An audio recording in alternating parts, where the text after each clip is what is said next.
আল্লাহ তাআলা কোরআনুল কারীমের মধ্যে বলেন, ইন্নামা নুতঈমুকুম লিওয়াজহিল্লাহি লা নুরিদু মিনকুম জাযাআন ওয়ালা শুকুরা। আল্লাহ তাআলা বলেন, তারা খানা খাওয়ায়, তারা বলে ইন্নামা নুতঈমুকুম লিওয়াজহিল্লাহ, আমরা তোমাদেরকে আল্লাহর জন্য খানা খাওয়াই, যেহেতু আল্লাহর জন্য খাওয়াই। লা নুরিদু মিনকুম জাযাআ, তোমাদের কাছে আমরা কোনো প্রতিদান চাই না, প্রতিদান তো বহুদূর। ওয়ালা শুকুরা, তোমাদের কাছে কৃতজ্ঞতাও চাই না, ধন্যবাদও চাই না। কারণ এই খাবার আল্লাহর জন্য খাওয়াইছি, আমরা পূর্ণ প্রতিদান যার কাছে চাই তিনি কে?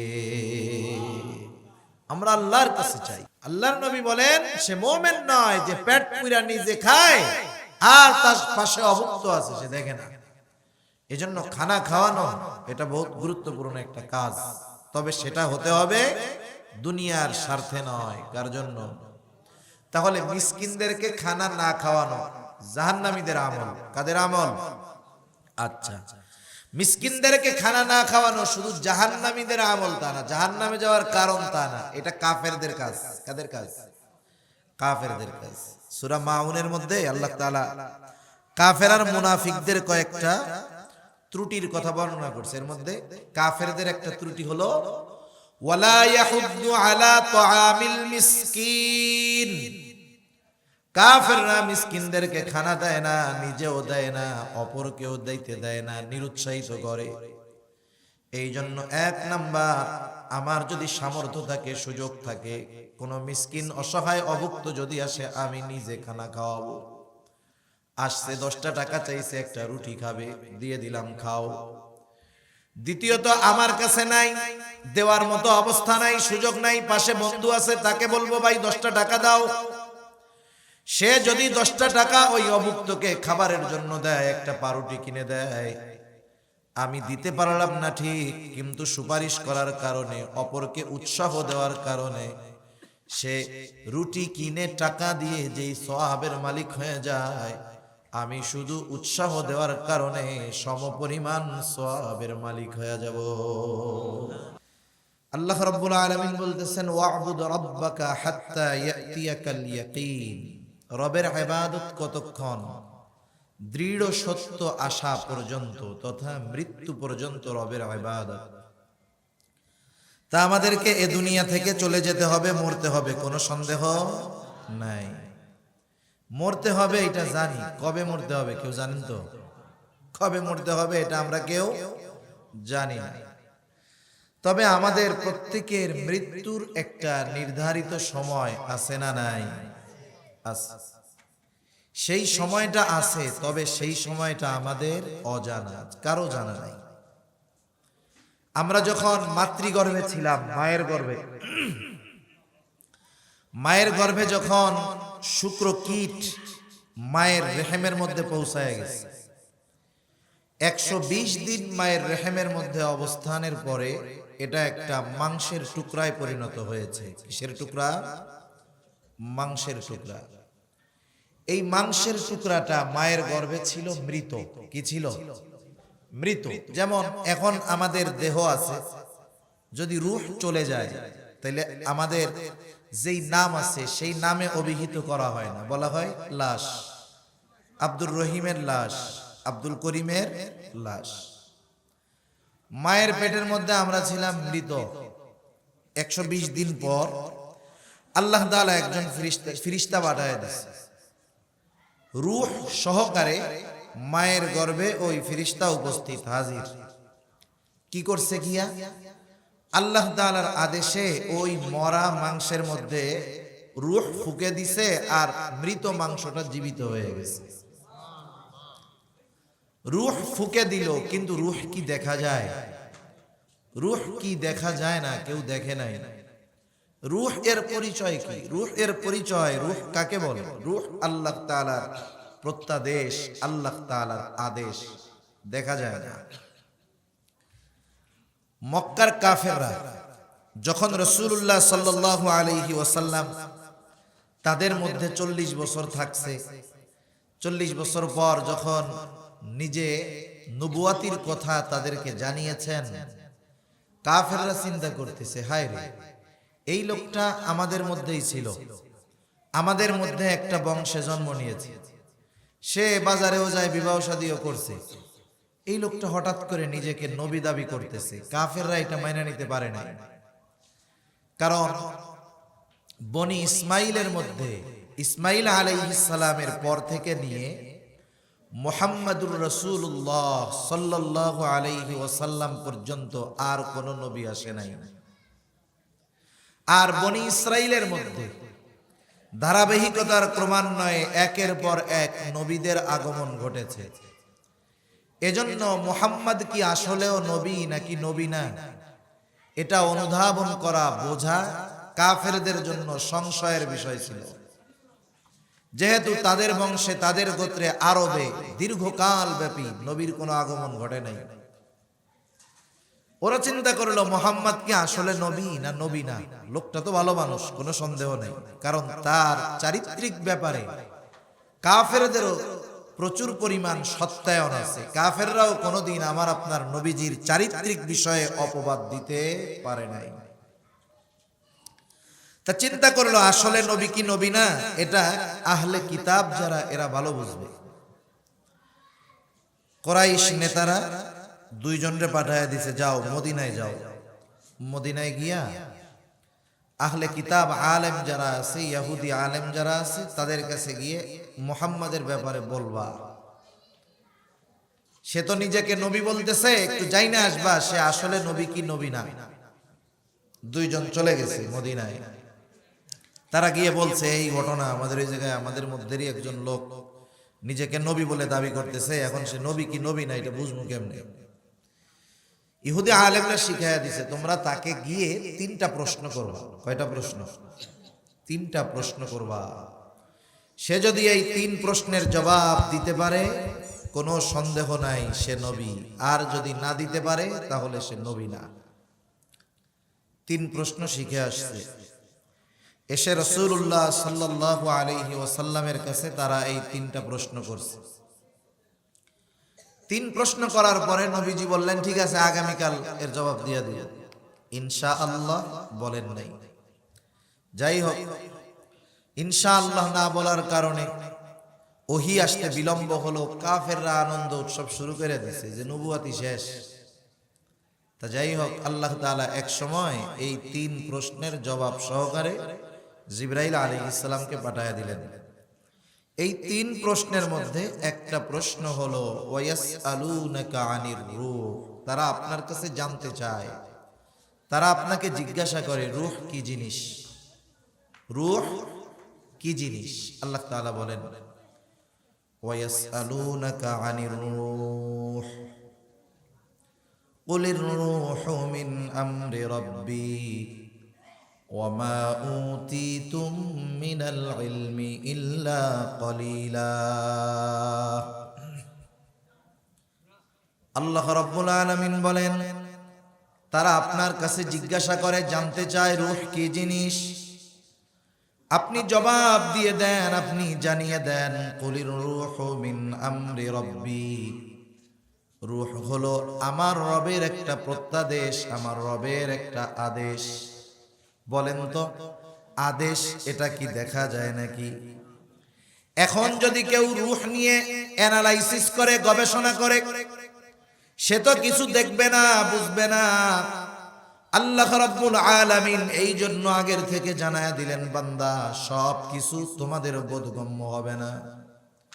কিছু বিষয় আছে এগুলা অ্যানালাইসিস করার মতো যোগ্যতা, জ্ঞান তোমাদেরকে দেওয়া হয় নাই। তোমরা নিজেদের কত জ্ঞানী মনে করো। আল্লাহ তাআলা বলেন ওয়ামা উতিতুম মিনাল ইলমি ইল্লা কলিলা। তোমাদেরকে অতি সামান্য জ্ঞান দেওয়া হয়েছে। বলেন শুধু সামান্য না অতি সামান্য? অতি সামান্য জ্ঞান দেওয়া হয়েছে। অতি সামান্য বলতে কতটুকু, এটা আমরা আরেকটা ঘটনার থেকে বুঝতে পারবো। ঘটনা পুরানা অংশ হইলেই বোঝা যাবে। কোরআনুল কারীমের মধ্যে সফরের ঘটনা আছে, শিক্ষা সফর। শিক্ষা সফর বোঝেন না? যায় না আপনাদের এই জায়গা থেকে শিক্ষা সফরে? কক্সবাজার যায়, টেকনাফ যায়, সেন্ট মার্টিন যায়, সিলেটে যায়। এই ধরনের শিক্ষা সফরের মধ্যে শিক্ষা না কুশিক্ষায় ভরা। এখানে নীতি নৈতিকতার কোনো শিক্ষা থাকে না, সব অনৈতিকতায় ভরা। শিক্ষা সফর হলো হিজরতের সফর। শিক্ষা সফর মূসা আর খিজির আলাইহিস সালাম, এই দুইজন শিক্ষা সফরে বেরিয়েছে। মূসা আলাইহিস সালাম বলছে, জিজ্ঞাসা করছে এক বক্তব্যের পরে, সবচেয়ে বড় আলেম কে? যেই নবী যেই উম্মতের উপরে প্রেরিত হয়েছেন, আল্লাহ তাআলা ওই নবীকে ওই উম্মতের মধ্যে সর্বাধিক জ্ঞানী করেই আল্লাহ তাআলা পাঠান। উনি এই দৃষ্টিকোণ থেকে বলছে আমি সবচাইতে জ্ঞানী। কিন্তু আল্লাহ তাআলার নিকটে এই জবাবটা পছন্দনীয় হয় নাই। উনি জানায় দিলেন, তুমি জ্ঞানী কইতেছো, তোমার চেয়ে আরো জ্ঞানী আছে। এবার পাঠাইছেন খিজির আলাইহিস সালামের কাছে। কোন জন্য পাঠাইছেন আল্লাহ তাআলা? তো খিজির আলাইহিস সালামরে জানাইয়াই দিছে যে মূসা আলাইহিস সালাম আসবে। সে নিজেরে বলছে জ্ঞানী। এইবার দুইজনে মিলে সফর শুরু করছে। প্রথমে উঠছে নৌকার মধ্যে। কিসের মধ্যে? নৌকায়। দুইজনে নৌকায় সাগর পাড়ি দিচ্ছে। এইবার নৌকায় চলতে চলতে হঠাৎ কোনটা দেখতে পাইলেন, সমুদ্রের মধ্যে যারা সফর করছেন, বরিশাল টরিশাল যারা গেছেন, এরা হয়তো অনেক সময় দেখছেন যে সমুদ্রের মধ্যে, নদীর মধ্যে পাখি উড়ন্ত অবস্থায় নদী থেকে পানি পান করে।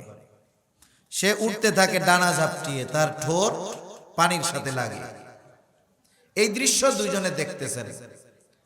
এবার খিজির আলাইহিস সালাম বলতেছেন, মূসা, এই যে দৃশ্যটা দেখানোর পরে বলতেছেন, মূসা, আল্লাহ তাআলার জ্ঞান, আল্লাহ তাআলার ইলম যদি হয় এই সমুদ্রের সমপরিমাণ, তাহলে ওই পাখির ঠোঁটে সমুদ্র থেকে যতটুকু পানি লেগে আছে ওই পরিমাণ জ্ঞান হলো তামাম দুনিয়ার সব মাখলুকের জ্ঞান। সমুদ্রের এক ফোঁটা পানি সমগ্র সৃষ্টির জ্ঞানের সমপরিমাণ। এই তুলনায় আল্লাহ তাআলার ইলম, আল্লাহ তাআলার জ্ঞান হলো সমুদ্র পরিমাণ। সুবহানাল্লাহ। এখন এটুকুর দ্বারা আমরা বুঝতে পারি যে আমাদের জ্ঞান কত অতি সামান্য। সেজন্য সব কিছু আমাদের বুঝে আসবে না। আমি আপনি বুঝি না বা বুঝে আসে না বিধায় ওই বিষয়ের কোনো অস্তিত্ব নাই বা ওই বিষয়টা সত্য নয়, বিষয়টাও এমন নয়। তা যে কথার থেকে গেলাম, রূহ ফুঁকে দিল ফেরেশতা। এইবার মৃত মাংসের টুকরা কি হয়ে গেল? জীবিত হয়ে গেল। ফেরেশতা মায়ের গর্ভে এসে শুধু যে রূহ ফুঁকে দেয় তা নয়, আমার আপনার সাথে ওই রূহ কতদিন থাকবে এটাও ওই দিন নির্ধারিত হয়ে যায়। যেমন বাজার থেকে যখন প্যাকেটজাত অথবা বোতলজাত কোনো দ্রব্যাদি পণ্য আমরা ক্রয় করি, প্যাকেটের গায়ে, বোতলের গায়ে লেখা থাকে উৎপাদনের তারিখ, মেয়াদ, মূল্য। আমার আপনার উৎপাদনের দিন তারিখ হলো ওইটা যেই দিন ফেরেশতা মায়ের গর্ভে রূহ ফুঁকে দিয়েছে। বলেন তো, বোতলের গায়ের মেয়াদটা দেখা যায় কি যায় না? আমার আপনারও একটা নির্দিষ্ট মেয়াদ আছে, হায়াত আছে।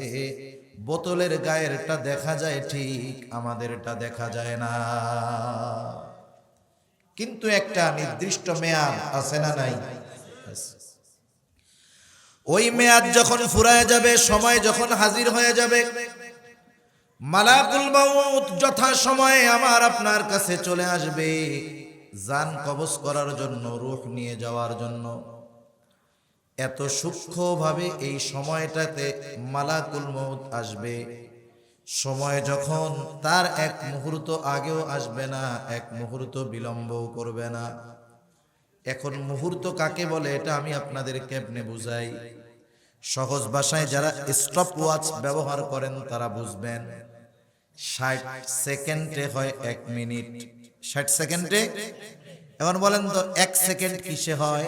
জানা আছে কারো? 100 ন্যানো সেকেন্ডে হয় 1 সেকেন্ড। 1 সেকেন্ডকে যদি 100 ভাগ করা হয়, একটা ন্যানো সেকেন্ড হয়। কথা বুঝতেছেন? চিন্তা করেন 1 সেকেন্ড সময়টা কতটুকু। এইটারে যদি 100 ভাগ করা হয় তাই এক একটা ন্যানো সেকেন্ড ধরেন, এটা এক একটা মুহূর্ত। আল্লাহ রাব্বুল আলামিন জানিয়ে দেন এক মুহূর্ত বিলম্ব হবে না, এক মুহূর্ত পরেও আসবে না, আগেও আসবে না। আল্লাহ তাআলা বলেন, ফাইদা জাআ আজালুহুম লা ইস্তাখিরুনা সাআতান ওয়া লা ইস্তাকদিমুন। যথাসময়ে মালাকুল মউত হাজির হয়ে যাবে। সময় যখন নির্ধারিত মেয়াদ চলে আসবে, যথাসময়ে মৃত্যুর ফেরেশতা আমার আপনার কাছে হাজির, ও ওর কাজ সম্পাদন করবে। অনেকে মনে করে অসুস্থতা মৃত্যুর কারণ, মূল এটা না। হায়াত শেষ হয়েছে এজন্য মানুষ মরে। সুস্থ মানুষ মরে না? মরে। কত অসুস্থ মানুষ বছরের পর বছর হসপিটালের বেডে আছে। সৌদি আরবের একজন প্রিন্স রাজপুত্র 17 বছর কেমোতে আছে, কেমো, লাইফ সাপোর্ট লাগানো, মরে না। হায়াত আছে, তাই এখনো মরে নাই। আল্লাহ রাব্বুল আলামিন যথা সময়ে আমার আপনার প্রাণ নেওয়ার ব্যবস্থা করে রাখছেন। মালাকুল মউত যখন আমার আপনার প্রাণ নিয়ে যাবে, দুনিয়ার মেয়াদটা শেষ, এইবার মৃত্যু হয়ে গেল। অধিকাংশ অঞ্চলে মৃত্যুর সময় তার মৃত্যুর খবর প্রচার হয়, অমুক এলাকার অমুক আজ বিকাল 6 ঘটিকার সময় 5 ঘটিকার সময় ইন্তেকাল করিয়াছে। এই যে শব্দটা বলা হয় ইন্তেকাল করিয়াছে, আরবি শব্দ। ইন্তেকাল শব্দের অর্থ হলো স্থানান্তরিত হওয়া। মৃত্যুর মাধ্যমে একটা মানুষের সব কিছু শেষ হয়ে যায় না, বরং মৃত্যুর মাধ্যমে একটা শেষ হয় আর অনন্তকালের যাত্রা শুরু হয়ে যায়। সে স্থানান্তরিত হয়েছে। এতকাল ছিল দুনিয়ায়, নতুন আর এক জগতে সে পদার্পণ করেছে। সেই জগৎটার নাম হাদিসের ভাষায় আলমে বরজখ। কি বলেন? আলমে বরজখ। এটা লোক চক্ষুর অন্তরালে দেখা যায় না। যদিও দেখা যায় না, কিন্তু অবিশ্বাস করার কোনো সুযোগ আছে? দুনিয়ার অনেক কিছু দেখি না, বিশ্বাস করি। কিছু জিনিস অনুধাবন করে আমাদের বুঝতে হয়, যেমন ব্যথা, সুখ, দুঃখ, এগুলো দেখা যায় না, অনুধাবন করা যায়। নতুন এক জগৎ আলমে বরজখে চলে যেতে হবে, লম্বা সময় সেখানে অবস্থান করতে হবে। আলমে বরজখ, দুনিয়ায় যারা আমল সুন্দর, আলমে বরজখ তার জন্য শান্তির জায়গা। দুনিয়ায় যে বদ আমল করেছে, আলমে বরজখ তার জন্য কষ্টের জায়গা। এজন্য হাদিসের মধ্যে জানায় দেওয়া হয়েছে, কারো কবর হয় রাউদাতুম মিন রিয়াদিল জান্নাহ, জান্নাতের একটা বাগান, আর কারো কবর হয়ে যায় জাহান্নামের একটা গর্ত। আলমে বরজখ দুনিয়ার আমলের উপরে নির্ভর করে কেমন হবে। আলমে বরজখে লম্বা সময় অবস্থান করতে হবে, কিন্তু এরও একটা শেষ আছে।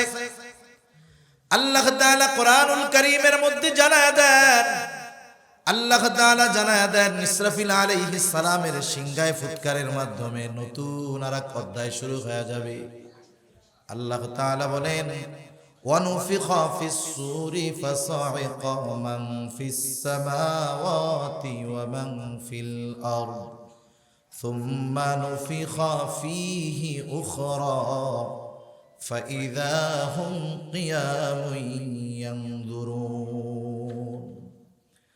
আল্লাহ রাব্বুল আলামিন বলেন, প্রথমবার সিংহায় ফুৎকার দেওয়া হবে, ওয়ানুফিখা ফিস সূর ফাসাইকা মান ফিস সামাওয়াতি ওয়া মান ফিল আরদি ইল্লা মান শাআল্লাহ।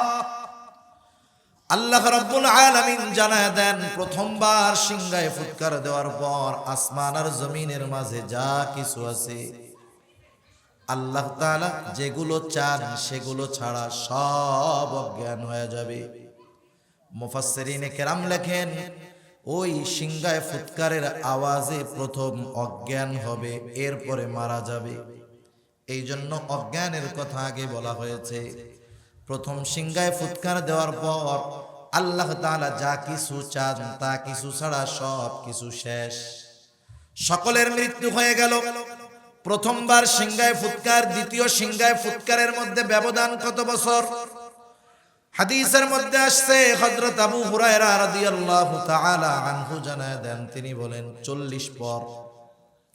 এখন কোন 40? 40 দিন, 40 সপ্তাহ, 40 মাস না 40 বছর, এটা নির্দিষ্ট করে উল্লেখ নাই।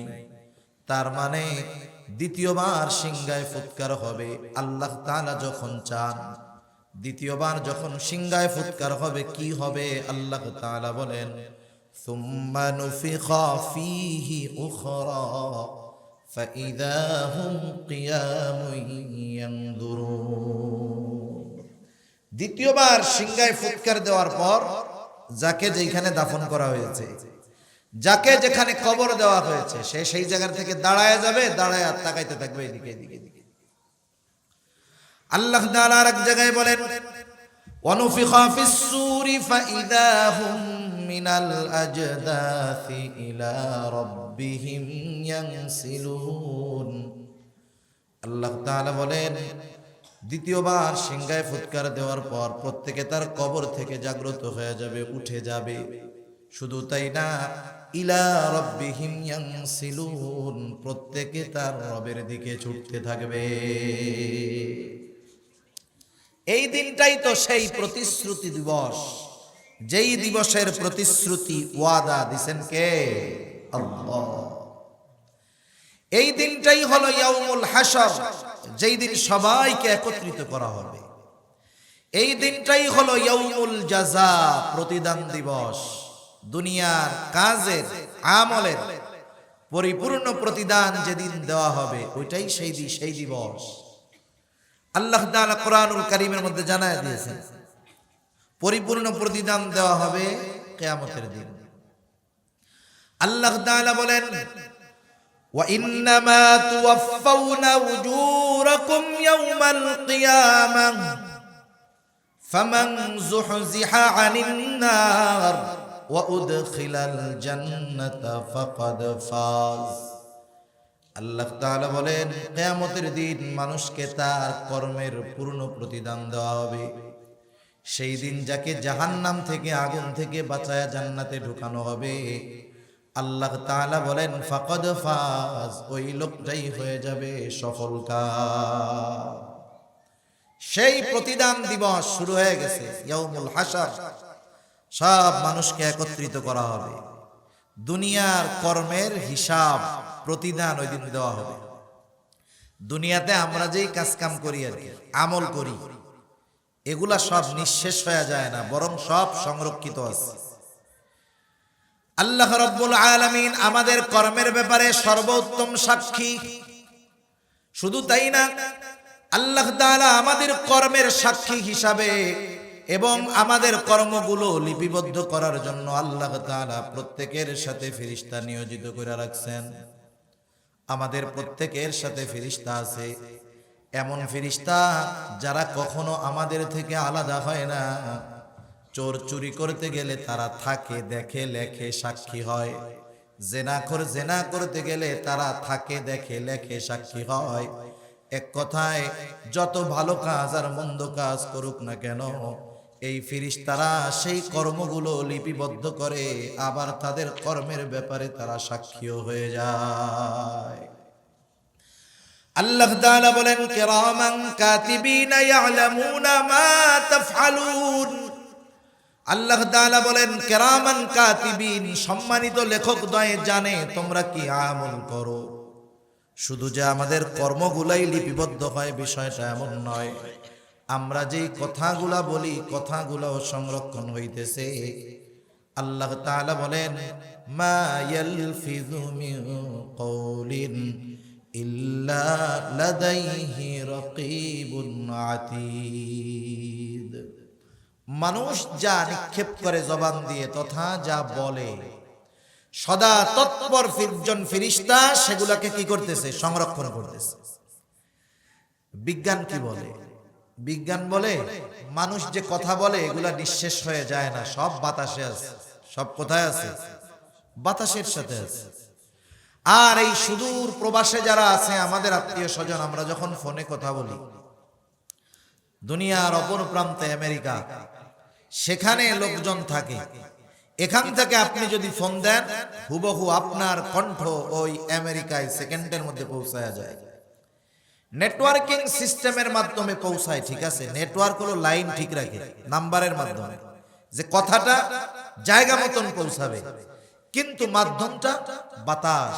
বাতাসকে ব্যবহার করে নেটওয়ার্ক যথাযথ নম্বরে যথাযথ ব্যক্তির কাছে আমার আপনার কথাটা পৌঁছায় যায়। কথাগুলো সব আছে। কিয়ামতের দিন যদি আল্লাহ তাআলা বলে যে এই যে কালামপুরের আব্দুর রহিম সারা জীবনে যত কথা বলছে বাতাস সবগুলো আলাদা করো, সম্ভব কি সম্ভব না? অতীব সহজ এটা আল্লাহ তাআলার কাছে। আমাদের কথাগুলা সংরক্ষিত হচ্ছে, ওই ফেরেশতা আমার কথাগুলা সংরক্ষণ করতেছে, সবগুলা ফাইল আকারে হয়ে যাচ্ছে, আমলনামা আকারে। শুধু তাই না, এরাও আমার কর্মের ব্যাপারে কথার ব্যাপারে সাক্ষী। আল্লাহ তাআলা সাক্ষী, আমার সাথের ফেরেশতারা আমার কর্মের ব্যাপারে সাক্ষী। শুধু তাই না, যাদেরকে দিয়ে আমি আমার কর্মগুলো সম্পাদন করি, আমার দেহের অঙ্গ প্রত্যঙ্গ, এরাও আমার কর্মের ব্যাপারে সাক্ষী। কিয়ামতের দিন আমার অঙ্গ প্রত্যঙ্গ গুলাও আমার কর্মের ব্যাপারে আল্লাহর কাছে সাক্ষী দিবে। আল্লাহ তাআলা বলেন, আল-ইয়াওমা নাখতিমু আলা আফওয়াহিহিম ওয়া তুকাল্লিমুনা আইদিহিম ওয়া তাশহাদু আরজুলুহুম বিমা কানু ইয়াকসিবুন। আল্লাহ রাব্বুল আলামিন বলেন, আল-ইয়াওম, আজকের এই দিন অর্থাৎ কিয়ামতের দিন, নাখতিমু আলা আফওয়াহিহিম, আমি তাদের মুখের উপরে মোহর মেরে দিব, ওয়া তুকাল্লিমুনা আইদিহিম, আমার সাথে কথা বলবে তাদের হাত, ওয়া তাশহাদু আরজুলুহুম, সাক্ষী দিবে তাদের পা, বিমা কানু ইয়াকসিবুন, এই হাত পা দ্বারা তারা কি উপার্জন করেছে। শুধু হাত পা সাক্ষী দিবে তা নয়, আল্লাহ তাআলা আরেক জায়গায় বলেন, শাহিদা আলাইহিম সামউহুম ওয়া আবসারুহুম ওয়া জুলুদুহুম বিমা কানু ইয়ামালুন। আল্লাহ তাআলা বলেন, সাক্ষী দিবে তাদের কান, সাক্ষী দিবে তাদের চোখ, সাক্ষী দিবে তাদের চামড়া। বলেন তো, দুনিয়াতে একটা মানুষ যত অন্যায় করুক না কেন, যত অপরাধ করুক না কেন, যত পাপ করুক না কেন, হাত পা চোখ অঙ্গ প্রত্যঙ্গ চামড়া কথা বলে নাকি? কোনো কথা বলে না, বিরক্ত হয় না, সিগন্যালও দেয় না। কিন্তু কিয়ামতের দিন যখন তার ব্যাপারে আল্লাহর দরবারে তারা সাক্ষী দিবে, তাদের জবান খুলে যাবে, মানুষগুলো হতবাক হয়ে যাবে, অবাক হয়ে বলবে, কিরে চামড়া, এখন কেমনে তোমরা কথা কও, আমাদের বিরুদ্ধে তোমরা কেন সাক্ষী দাও? মানুষেরা বলবে, ক্বালু লিজুলুদিহিম লিমা শাহিদতুম আলাইনা, কেন তোমরা আমাদের বিরুদ্ধে সাক্ষী দাও? দুনিয়াতে তো কথা বলতে পারতা না, এখন কেমন করে সাক্ষী দিচ্ছ, কথা বলতেছো? জবাব দিবে, ক্বালু আনতাকানাল্লাহ, আজকে আমাদের কথা বলার ক্ষমতা দিবেন কে? আরেকটু জোরে, কে? আল্লাহ তাআলা দিয়েছে। এই যে চিন্তাধারা, এত কারো ব্যক্তিগত কথা আমরা বলি নাই, আল্লাহর কথা। ফেরেশতা আছে, আল্লাহ দেখতেছে আমার কর্ম সম্পাদনের মাধ্যমগুলা তথা আমার অঙ্গ প্রত্যঙ্গ আমার কর্মের ব্যাপারে সাক্ষী দিবে। এই চিন্তা, এই বিশ্বাস আমার আপনার সম্মুখে যদি সব সময় রাখতে পারি, তাহলে গুনাহ করার সময় চিন্তা আসবে, এক নাম্বার দেখতেছে কে? সবচেয়ে বড় সাক্ষী আল্লাহ তাআলা, কারো আর দরকার নেই। এরপরেও দুই কাঁধের ফেরেশতা আছে না নাই? কি বলতেছি শুনতেছে কে? তারপরেও ওই কথা সংরক্ষণের ফেরেশতা আছে না নাই? আরে এরপরে তো যাদের দিয়ে করছি কাজগুলা, এরাও তো বলার জন্য কিয়ামতে আছে। এই চিন্তা যখন আমি করব গুনাহ করার সময়, গুনাহ করাটা তখন আমার জন্য কঠিন হবে, চিন্তার বিষয় হবে। আর যদি এই বিশ্বাসগুলা তুড়ি মেরে উড়ায়া দেই, তাহলে গুনাহ করতে থাকবো, এক সময় চরম অধপতন ওই গুনাহগারের জীবনে চলে আসবে, ঠিক কিনা বলো? তাহলে আমাদের কর্মগুলা সংরক্ষিত হচ্ছে আমলনামা ফাইল আকারে, ফাইল আকারে। ওই কিয়ামতের দিন আল্লাহ রাব্বুল আলামিন প্রত্যেকের কাছে প্রত্যেকের আমলনামা পৌঁছায়া দিবে। দুনিয়ার আমলের আমলনামা ফাইল তাদের হাতে পৌঁছায়া যাবে।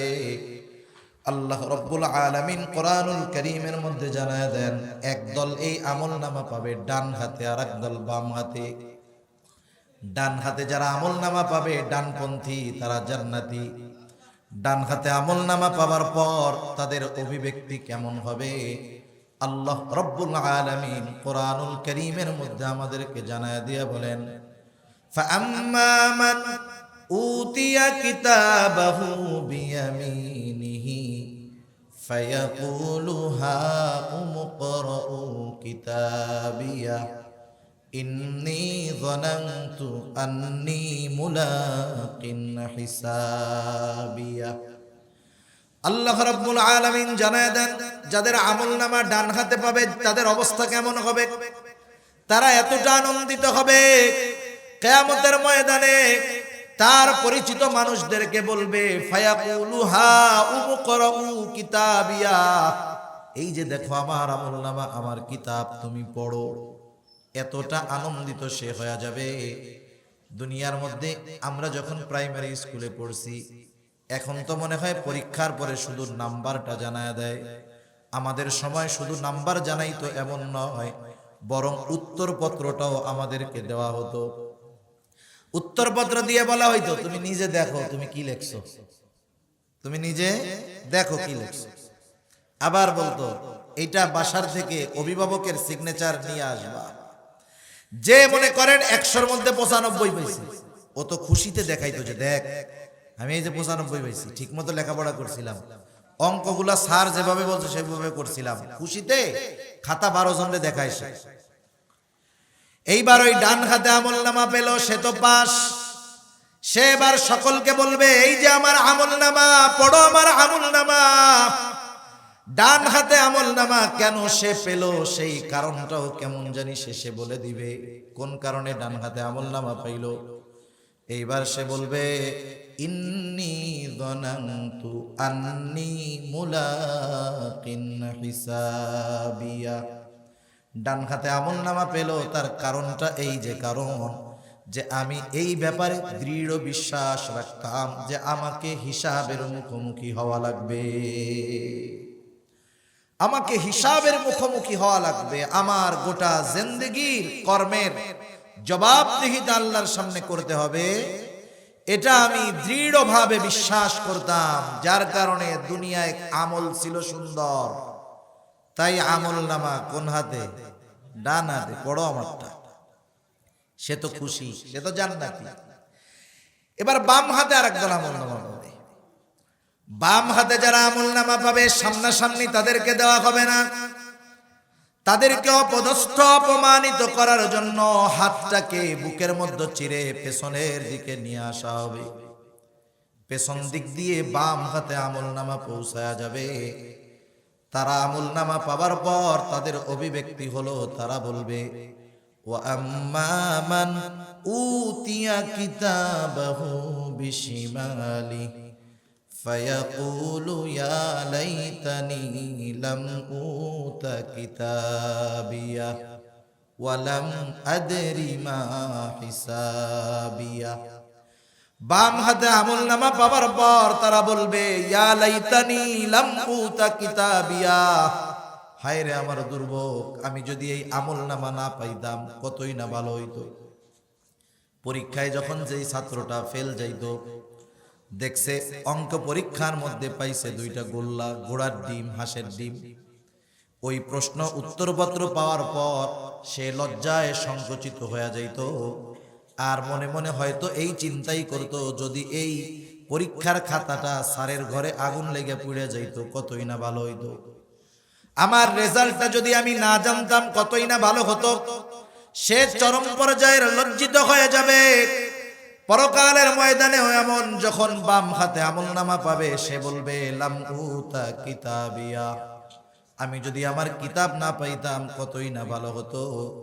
ওয়ালাম আদরি মা হিসাবিয়া, আমি যদি আমার হিসাবের ব্যাপারে না জানতাম কতই না ভালো হতো। ওই সময় আফসোস করলে কোনো লাভ আছে? কোনো লাভ নেই। কিতাব তো আমল নামা পৌঁছায় গেছে। ওই যে খাতা দিয়ে স্যার কি বলে, দেখো দেখো কি লেখছে, কি পাওয়ার যোগ্য তুমি দেখো।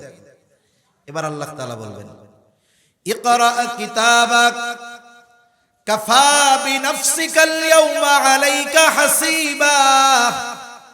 তুমি পড়ো তোমার কিতাব, পড়ো তোমার আমলনামা, তোমার হিসাব নেওয়ার জন্য তুমি নিজেই যথেষ্ট।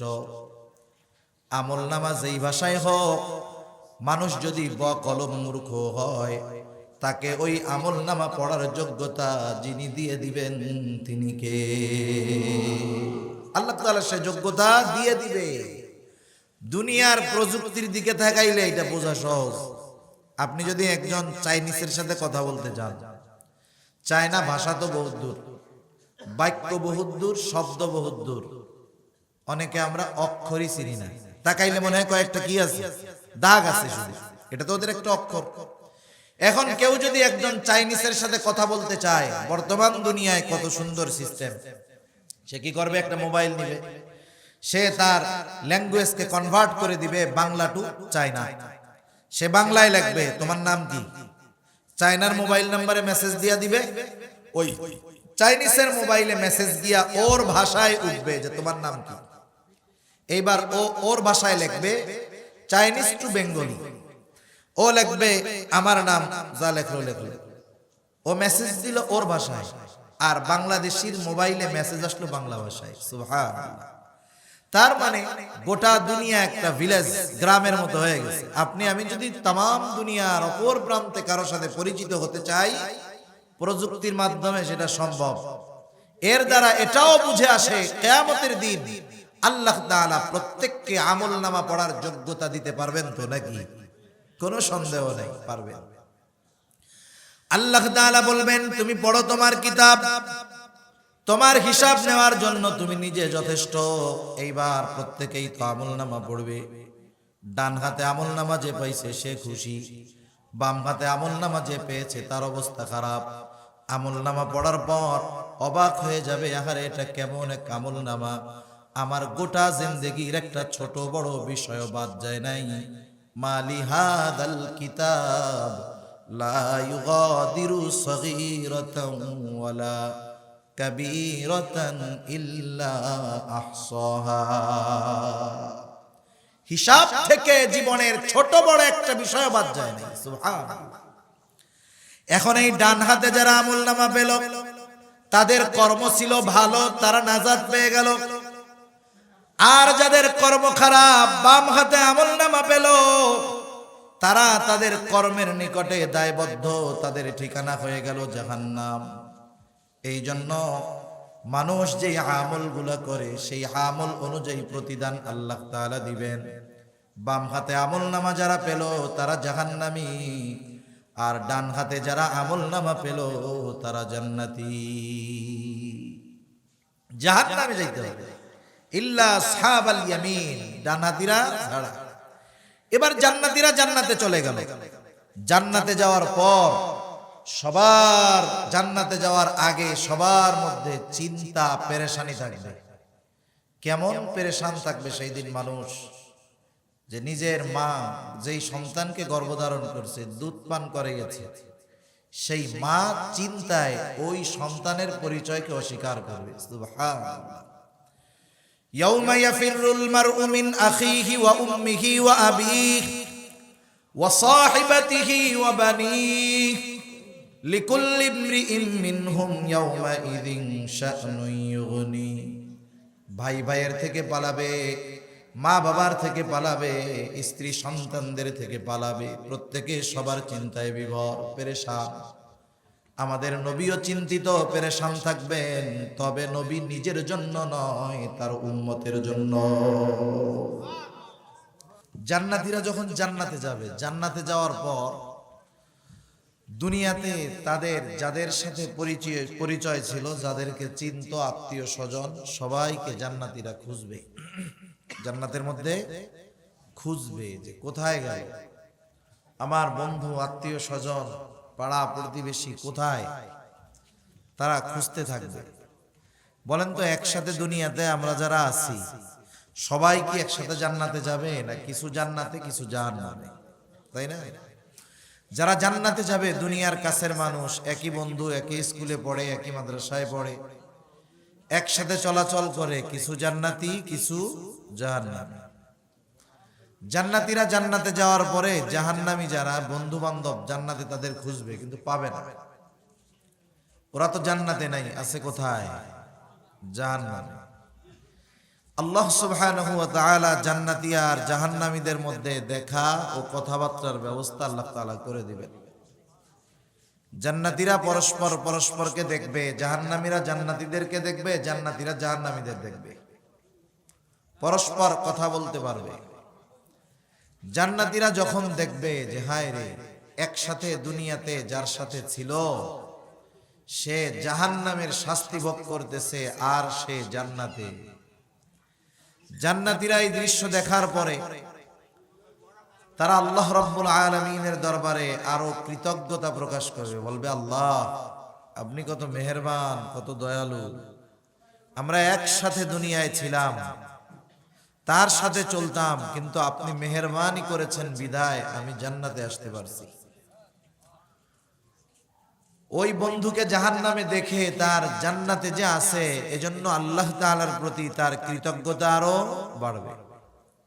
জাহান্নামী যখন জান্নাতীকে দেখবে, বন্ধু পরিচিত মানুষ, শাস্তির মধ্যে আছে, কষ্টের মধ্যে আছে, জান্নাতি বন্ধুকে দেখার পর তার মধ্যে কষ্টের তীব্রতা আরো বেড়ে যাবে।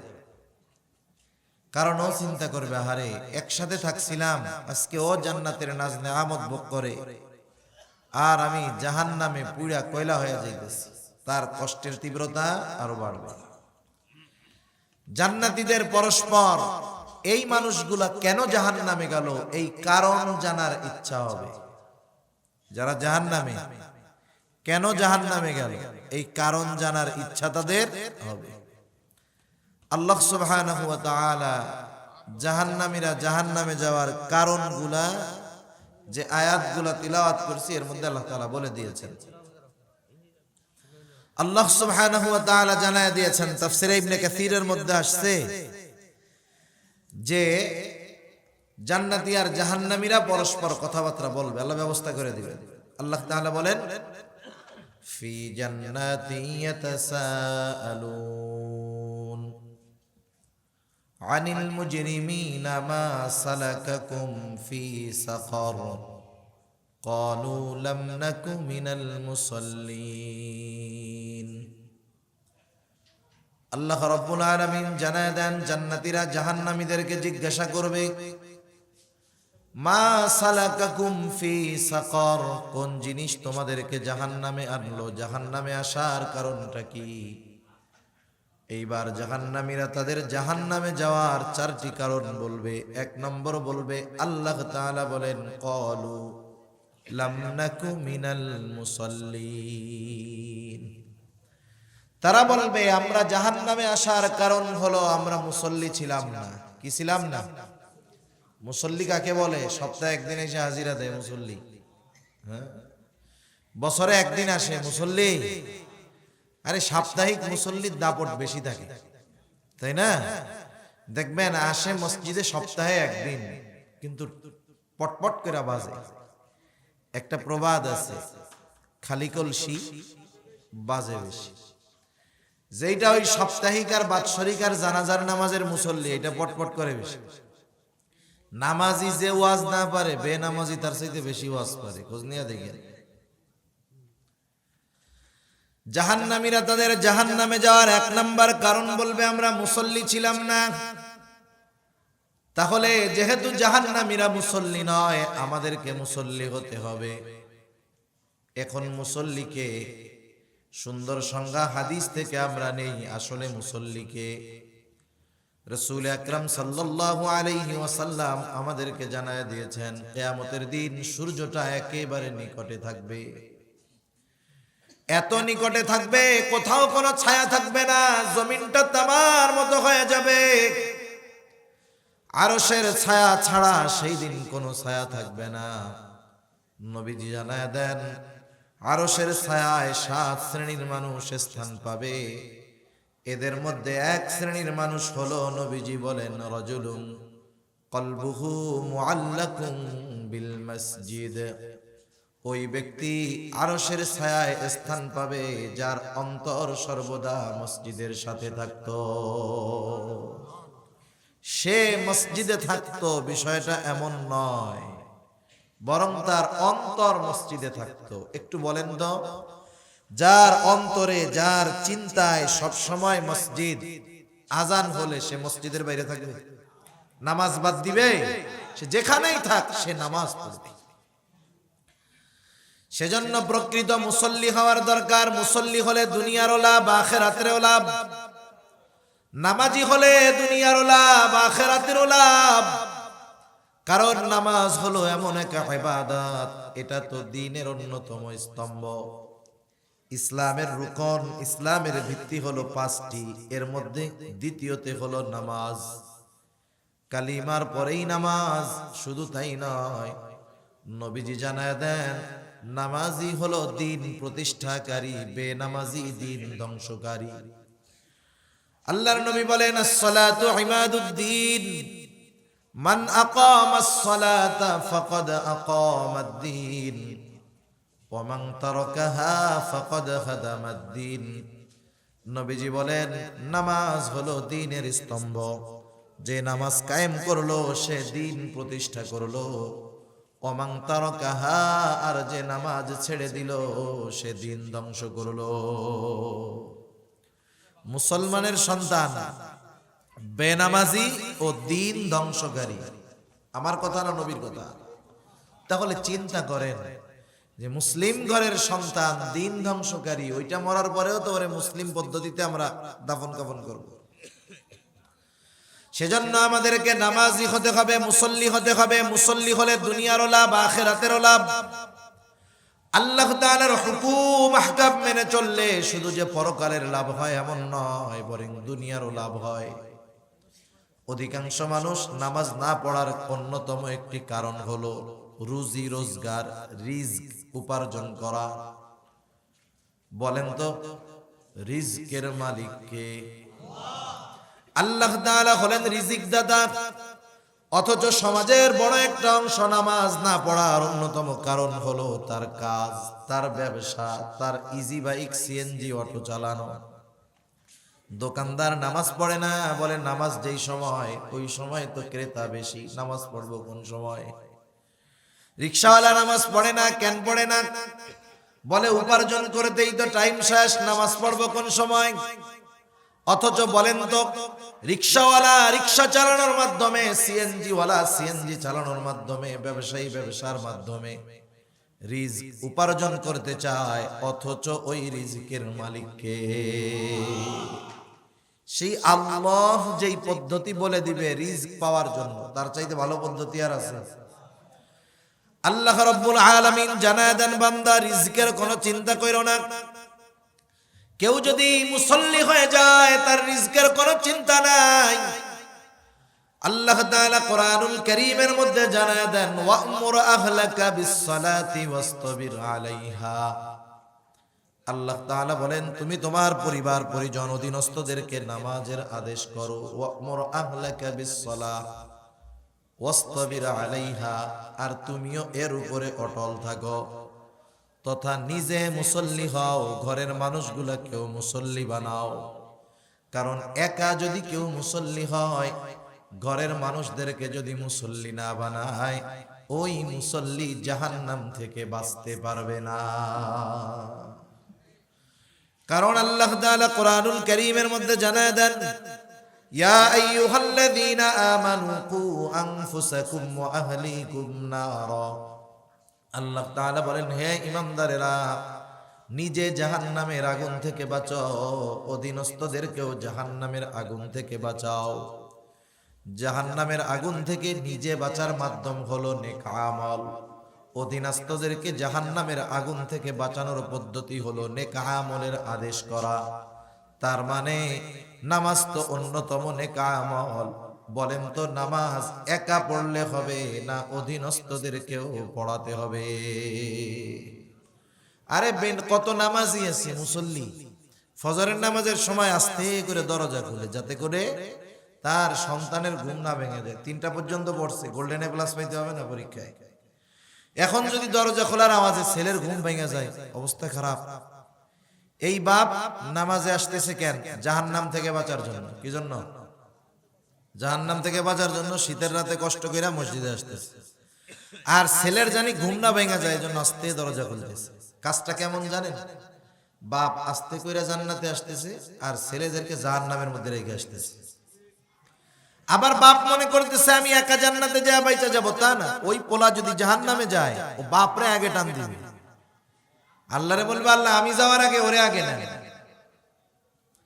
সেজন্য নামাজি একা হলে হবে না, ঘরের মানুষদেরকে নামাজি বানাতে হবে। তাইলে লাভ কি? আল্লাহ তাআলা বলেন ওয়া'মুর আহলাকা বিস-সালাতি ওয়াসতাবির আলাইহা লা নাসআলুকা রিজকা। নামাজ নিজে পড়ো, ঘরের মানুষদেরকে নামাজের আদেশ করো, মুসল্লি নিজে হও, পরিবারকে বানাও। আল্লাহ তাআলা বলে বান্দা আমি তো তোমাদের কাছে রিজিক চাই না। কেমন যেন আল্লাহ তাআলাই বলতেছে বান্দা তুমি যদি নিজে নামাজি হও, ঘরওয়ালা মানুষদেরকে যদি নামাজি বানাও, চিন্তার কোনো কারণ নাই। নাহনু নারযুকুকা, আমি আল্লাহ তোমাকে রিজিক দিয়ে দিব। এ কথাটা কার? আল্লাহ তাআলা। অথচ উনি রিজিক উপার্জন করতে গিয়ে নামাজ পড়ে না। চিন্তা করে দেখেন, একজন পড়ে না, পরীক্ষার সময় কাছে আইছে, একেবারে নিকটে, পড়স না কেন? পরীক্ষার টেনশনে পড়াশোনা সব শেষ। ওর কাজটা এরকম, ও রিজিক উপার্জন করতে চায়, উত্তম রিজিক চায়, প্রশস্ত রিজিক চায়, কিন্তু ওই রিজিক অর্জন করতে গিয়ে নামাজ পড়তে পারে না। আর আল্লাহ বলেন নামাজ নিজে পড়ো, নামাজি হও, ঘরওয়ালাদেরকে নামাজি বানাও, আমি আল্লাহ তোমাদের রিজিক দিয়ে দিব। সুবহানাল্লাহ। সেজন্য মুসল্লি হলে শুধু পরকারের লাভ না দুনিয়ারও লাভ আছে। সেজন্য আমরা মুসল্লি হব। আল্লাহ তৌফিক দান করুন। অল্প সময় 10-12 মিনিটের মধ্যে শেষ হয়ে যাবে। 2 নাম্বার, জাহান্নামীরা তাদের জাহান্নামে যাওয়ার দ্বিতীয় কারণ হিসাবে বলবে ওয়ালাম নাকুনু তু'ইমুল মিসকিন, আমরা মিসকিনদেরকে খানা দিতাম না। তাহলে দেখেন মিসকিনদেরকে খানা না দেওয়া এটা জাহান্নামীদের কাজ। সাধারণভাবে খানা খাওয়ানো এটা কিন্তু ফজিলতের কাজ। রাসূল আকরাম সাল্লাল্লাহু আলাইহি ওয়াসাল্লামের কাছে একজন সাহাবী আসতে জিজ্ঞাসা করে, ইয়া রাসূলুল্লাহ, হে আল্লাহর রাসূল, আইয়ুল ইসলামি খাইর, ইসলামের মধ্যে সর্বোত্তম কাজ কোনটা? নবীজি সাল্লাল্লাহু আলাইহি ওয়াসাল্লাম ছিলেন উম্মতের রূহানি ডাক্তার। একই প্রশ্ন যদি একাধিক ব্যক্তি করত, অবস্থার আলোকে নবীজি এক একজনের জন্য এক এক রকম জবাব দিতেন। এই লোকের ক্ষেত্রে নবীজি বললেন তুতঈমুত তাআম ওয়া তাকরাউস সালাম আলা মান আরাফতা ওয়া মান লাম তারিফ, তুমি মানুষকে খানা খাওয়াও আর পরিচিত অপরিচিত সবাইকে বেশি বেশি সালাম দাও। এই হাদিসের মাধ্যমে এটা জানা গেল যে সাধারণভাবে মানুষকে খানা খাওয়ানো উত্তম কাজ। পরিচিত হোক অপরিচিত হোক, ধনী হোক গরিব হোক, দেশি হোক বিদেশি হোক, ভালো হোক মন্দ হোক, খানা খাওয়ায় যদি কেউ আল্লাহর জন্য, আল্লাহর সন্তুষ্টির জন্য, এটা ফজিলতের কাজ। কিন্তু কেউ যদি দুনিয়ার স্বার্থে খানা খাওয়ায়, যেমন এখন দাওয়াত দিয়ে আশা করে যে দাওয়াত করে দিলে 5000 পাওয়া যাবে, বিয়ের দাওয়াত, এসব দাওয়াত দেয় না, টাকার আশায় দেয়।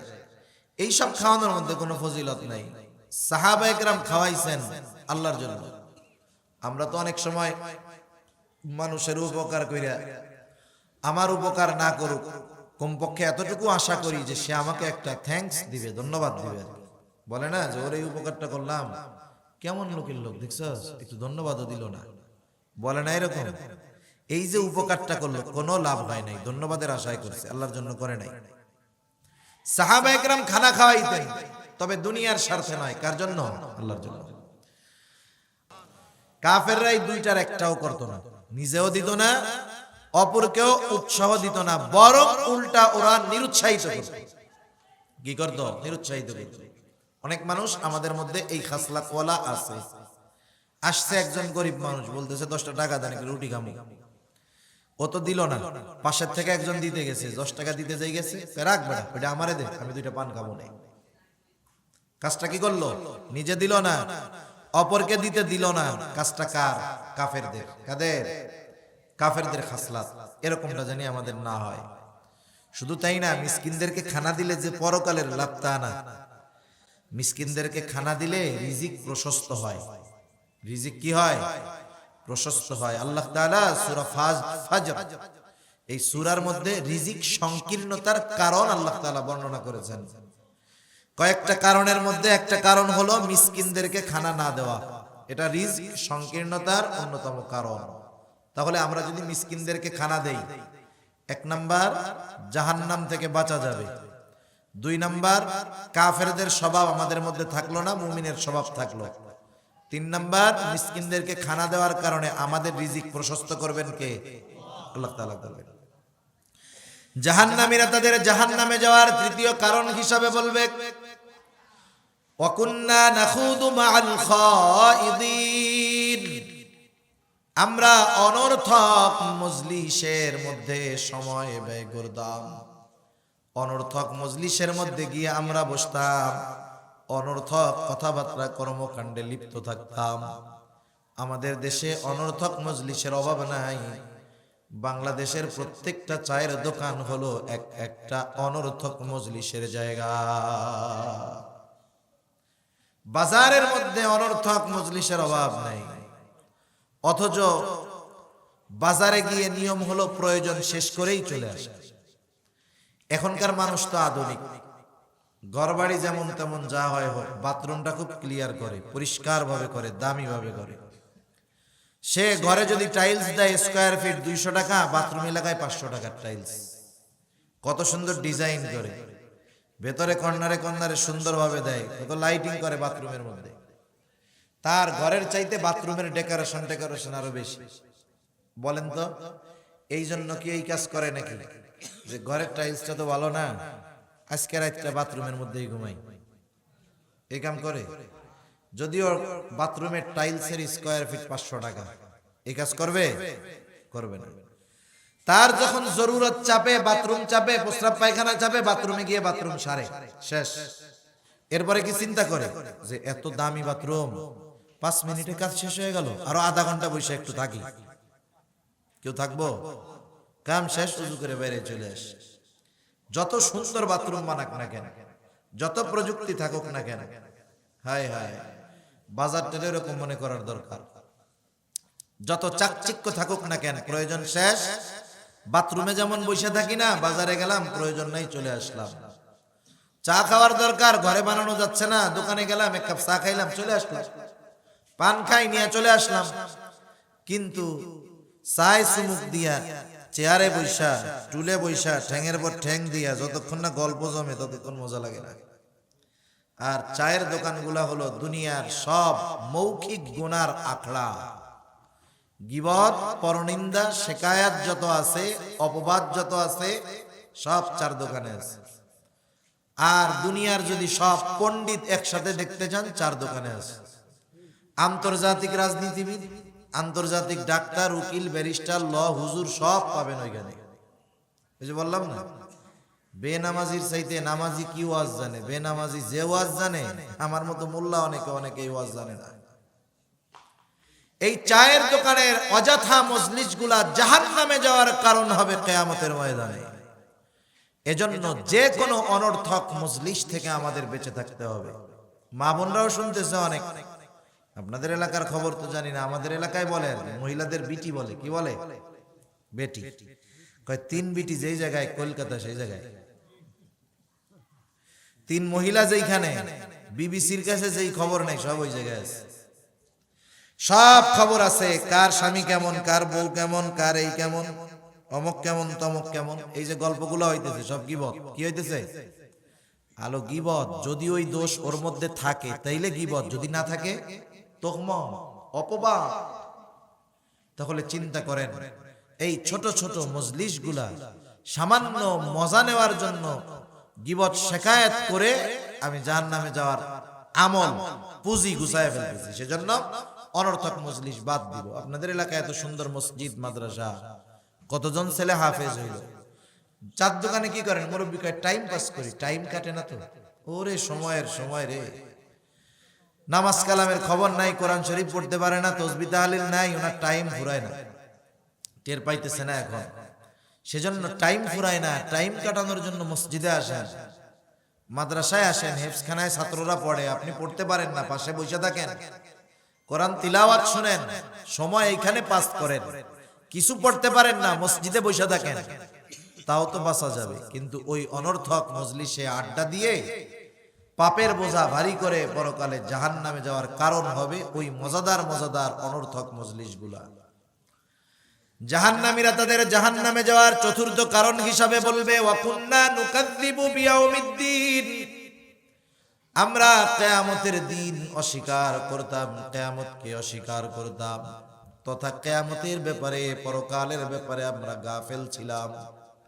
একটু আমরা আলোচনার শুরুর দিকে বলেছিলাম, ডান হাতে যারা আমলনামা পেল, পাশ করলো, সফল হয়ে গেল, এরা এদের সফলতার কারণ হিসাবে বলেছিল, ইন্নী যানানতু আন্নী মুলাকিন হিসাবিয়া, আমরা এই ধারণা রাখতাম, দৃঢ়ভাবে রাখতাম যে আমাদেরকে হিসাবের মুখোমুখি হতে হবে।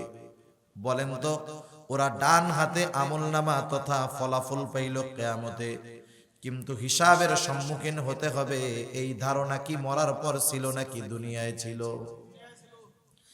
এই যে পরকালের উপরে বিশ্বাস, যে কিয়ামতে আল্লাহর সামনে আমার আমলের হিসাব দিতে হবে, এই বিশ্বাস তাকে ভালো কাজের দিকে নিয়ে গেছে, এই বিশ্বাস তাকে গুনার থেকে বাঁচতে সাহায্য করেছে। এই জন্য পরকালের প্রতি যার বিশ্বাস যত দৃঢ়, দুনিয়ার আমল কর্ম তার তত সুন্দর। সেজন্য আখিরাতের প্রতি দৃঢ় বিশ্বাস রাখা, আখিরাতের প্রতি বিশ্বাস রাখা, এটা ঈমানের 6 ভিত্তির একটি। ঈমানের ভিত্তি কয়টা? 6টা। ইসলামের ভিত্তি কয়টা? 5টা। ঈমানের ভিত্তি কয়টা? 6টা। ইসলামের ভিত্তি 5টার প্রথমটা, এই কথার সাক্ষ্য দেওয়া আল্লাহ ছাড়া কোনো ইলাহ নেই, মুহাম্মদ রাসূলুল্লাহ সাল্লাল্লাহু আলাইহি ওয়াসাল্লাম আল্লাহর রাসূল। এটা হলো মূলত ঈমান। এটা মূলত কি? ঈমান। সেজন্য ইসলামের 5 ভিত্তির প্রথমটা হলো ঈমান। আর ঈমানের ভিত্তি কয়টা? 6টা। আমরা সবাই যারা মক্তবে পড়ছি, ছোটবেলায় পড়ছি, আমানতু বিল্লাহি ওয়া মালাইকাতিহি ওয়া কুতুবিহি ওয়া রুসুলিহি ওয়াল ইয়াউমিল আখিরি ওয়াল কদরি খাইরিহি ওয়া শাররিহি মিনাল্লাহি তাআলা ওয়াল বাসি বাদাল মাউত। 7টি কালিমা আমরা এখানে পড়তাম। এর মধ্যে 5 নম্বরটা ওয়াল ইয়াউমিল আখিরি, আর 7 নম্বরটা হলো ওয়াল বাসি বাদাল মাউত, মৃত্যুর পরে পুনরায় পুনরুজ্জীবিত হওয়ার উপর। এই 5 নম্বর আর এই 7 নম্বর, এই দুইটা মিলে মূলত একটা 2 in 1। সেই হিসাবে ঈমানের ভিত্তি হলো 6টা। ঈমানের এই 6 ভিত্তির কোনো একটাকে যদি কেউ অস্বীকার করে, নিঃসন্দেহে তার ঈমান থাকবে না। ওয়াল ইয়াউমিল আখিরি, এটা অনেকগুলা বিশ্বাসের সমন্বয়ে একটা। আখিরাত সম্পৃক্ত যত বিষয় আছে, মিজান, পুলসিরাত, জান্নাত, জাহান্নাম, এগুলা সব আখিরাতের প্রতি বিশ্বাসের অংশ। কেউ আখিরাত বিশ্বাস করে কিন্তু শুধু একটা বিশ্বাস করে না, যে মিজান নাই। এখন যদি এই অবিশ্বাস করে, আখিরাতের সব বিশ্বাস করে, একটা জুজ, একটা অংশ বিশ্বাস করে, ঈমান থাকবে? থাকবে না। এজন্য আখিরাতের প্রতি দৃঢ় বিশ্বাস আমাদের থাকতে হবে। যদি থাকে তাহলে কি হবে? দুনিয়ার আমল সুন্দর হবে, দুনিয়ার কাজ সুন্দর হবে। এখন জাহান্নামীরা বলল, এই 4টা কাজ আমাদের ছিল, মুসল্লি ছিলাম না, আমরা মুসল্লি হব। ওরা মিসকিনদের খানা দেয় নাই, আমরা মিসকিনদের খানা দিব। ওরা অনর্থক মজলিসে সময় ব্যয় করছে, আমরা করব না। ওরা আখিরাতের প্রতি অবিশ্বাস রেখেছে, আমরা আখিরাতের প্রতি দৃঢ় বিশ্বাস রাখব। যদি না হয় কি হবে? কাফেররা বলতেছে এইভাবে চলতেছে জিন্দেগি, নামাজও পড়ে না, মিসকিনদের খানাও দেয় না, অনর্থক মজলিসে সময় ব্যয় করে, আখিরাতের প্রতি উদাসীন, এভাবে জিন্দেগি চলতেছে চলতেছে চলতেছে। ওর তো একটা মেয়াদ আছে, ঠিক না? এইবার হঠাৎ করে মেয়াদ শেষ। হঠাৎ কি হয়েছে? মেয়াদ শেষ। এবার বলতেছে হাত্তা ইয়াতিয়াকাল ইয়াকিন, وكنا نكذب بيوم الدين حتى أتانا اليقين দৃঢ় সত্য এসে হাজির হলো, তার মানে মৃত্যু এসে হাজির হয়ে গেল, মরণ হয়ে গেল, তওবার আর কোনো সুযোগ নাই। আমার দুনিয়ার বদআমল আমাকে জাহান্নামে নিয়ে আসলো। সেজন্য দুনিয়ার আমল সুন্দর করতে হবে। মরার পর মানুষ আফসোস করবে, কিন্তু আফসোস করে কোনো কাজ হবে? কাজ হবে না। এজন্য মৃত্যুর আগে মৃত্যুর প্রস্তুতি নিতে হয়, মৃত্যুর আগে মৃত্যুর প্রস্তুতি নিতে হয়, আফসোস জানি মরার পরে না করা লাগে। আল্লাহ তাআলা এজন্য বলেন, ইয়া আইয়ুহাল্লাযীনা আমানু লা তুলহিকুম আমওয়ালুকুম ওয়ালা আওলাদুকুম আন যিকরিল্লাহ। হে ঈমানদারেরা, লা তুলহিকুম আমওয়ালুকুম ওয়ালা আওলাদুকুম আন যিকরিল্লাহ, তোমাদের সন্তান সম্পদ তোমাদেরকে জানি আল্লাহর জিকির থেকে গাফেল না বানায় দেয়। ফায়াকুলা রাব্বি লাউলা আখখারতানি ইলা আজালিন করিব ফাআসাদদাকা ওয়া আকুম মিনাস সালিহিন। নাইলে কি হবে জানো? যখন মরে যাবে, ভালো কাজ করো নাই, দান সাদকা সহ ভালো আমলগুলো করো নাই, যখন মরে যাবে কি হবে? লাউলা আখখারতানি ইলা আজালিন করিব, আরে আল্লাহ আমার আরেকটু অবকাশ দিতেন, আবার একটু যদি দুনিয়ায় পাঠাইতেন। ফাআসাদদাকা ওয়া আকুম মিনাস সালিহিন, আমরা দান সাদকা তো করতাম, একবারে সৎ কর্মশীলদের অন্তর্ভুক্ত হয়ে যেতাম। এখন বলেন, ওই মরার পরে আফসোস করবে, আবার একটু দুনিয়ায় আসতে চাইবে, ভালো কাজ করতে চাইবে, কিন্তু মরার পরে এই সুযোগ আর আসবে? সেজন্য ওই দৃঢ় সত্য হাত্তা তানাল ইয়াকিন, আল ইয়াকিন আসার আগে, দৃঢ় সত্য আসার আগে আমাদের জীবন পরিবর্তন করার দরকার, ভালো কাজ করার দরকার। আল্লাহ তৌফিক দান করুক, সকলে বলি আমিন।